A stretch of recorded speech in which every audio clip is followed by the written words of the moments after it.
Good day to you peeps, Lisa there again, and today I'm here to update you all on the two little ongoing projects that we do have on at the moment. That is the Bass and the Bride of Frankenstein.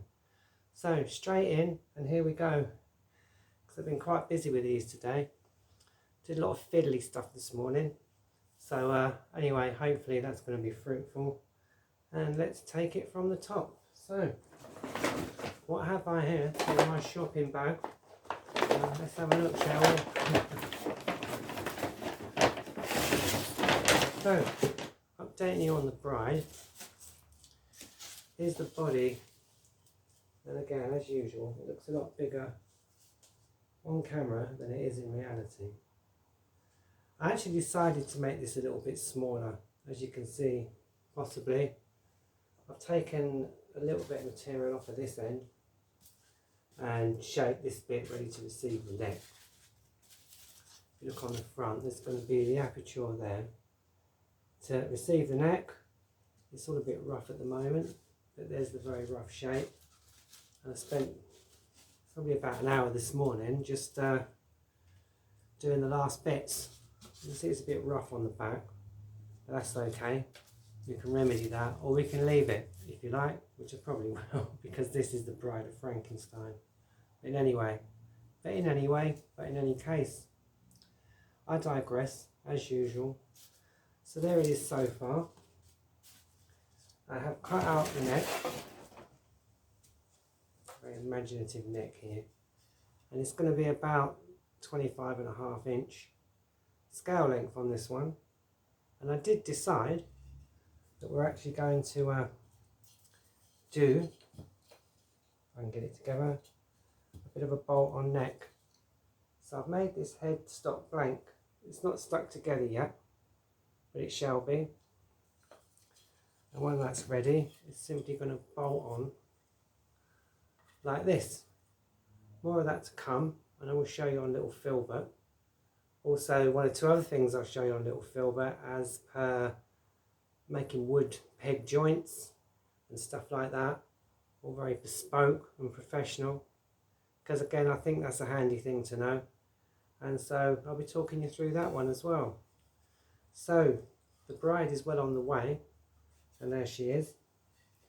We decided to name this one Elsa, after the actress who played the Bride of Frankenstein in 1935, and hopefully by Halloween, by Samhain, by All Hallows Eve, we will have this one complete. Very good. So I'll be cracking on with that this weekend. The only other thing really to bring now to you is a little bit of an update on the Bass. So I've painted the body. It's still quite tacky, so I don't want to. I've just done one coat really. You can see inside where we're going to have springs for amplifiers. So there are the resonators coming through the pins, and I don't know if you can really see because it's so dark, but I've drilled a few extra holes, hopefully to make sound holes, so that hopefully we get a better sound throughout the whole body, as you know. And it will be interesting. I agree with what many of you said, just exactly what sort of sound we do get out of this one really. I inserted an extra piece of wood, which is very thin. It's just basically the lid of a small cigar box, because there's quite a bit of cardboard material as well as wood material. You often find that with cigar boxes. You know, you'll be drilling through and then there'll be all this pulpy stuff and you think, oh, it's got a cardboard insert or something, quite often for the label, or to have some kind of fancy embossed picture on there or something like that. I don't want to get it all over my blouse, so I'm going to put it down now anyway. And that's basically as far as we've got. As usual, I've got to pop off camera for 2 seconds because I'm so disorganised, but bear with me.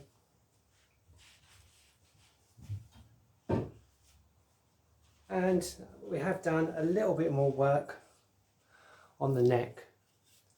I wasn't happy with these holes. They were ever slightly too big actually. When I bought the tuning pegs, there were no really discernible instructions with these.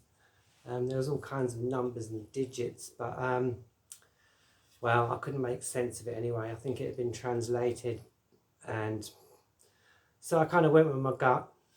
Didn't quite get them right, and I might space them slightly different. So basically I just used a little bit of doweling. I thought we'd probably get quite a funky sort of pattern out of that. I hope so anyway, that's the intention. On the back, I took the neck a little bit slimmer, as you can see. So I took a fair bit of material off of there, and you can see where it's lighter, where there's no stain. And there is another video that will follow this one, only I filmed it earlier, and that was to show us how to get this part nice and smooth. Well, that will be explained in the next very short video. It's only 2 or 3 minutes. And I've got that nice and flat. I'm not sure if you can see, but there's ever such a slight back angle, just to give us that little bit of extra slack where we need it for the strings. It's a pretty solid neck. Now that's solid oak, so I can't see it bending, because as you know, there's no truss rods or anything inserted in this. It's going to be a 2-stringer, so I think that little Ricky here will probably cope with that anyway. And that's basically as far as I've got so far. Yep, all the hand tools. Been a busy bee, busying away this morning, and that's basically what I've come up with so far. So thanks for bearing with me anyway. Only a very short video. If you have made it to the end, as always, thank you ever so much. I do appreciate it. Big shout out to all of you, every single one of us. You do make this channel possible. I can't emphasize that enough. I'm ever so grateful for your wonderful comments, suggestions, ideas, and well-wishing. You know, it all does help, especially when these things get a bit stressful. You know, like when I'm off camera and swearing at like 7 in the morning because something's gone wrong. Terrible woman, I know. But anyway, there it is so far.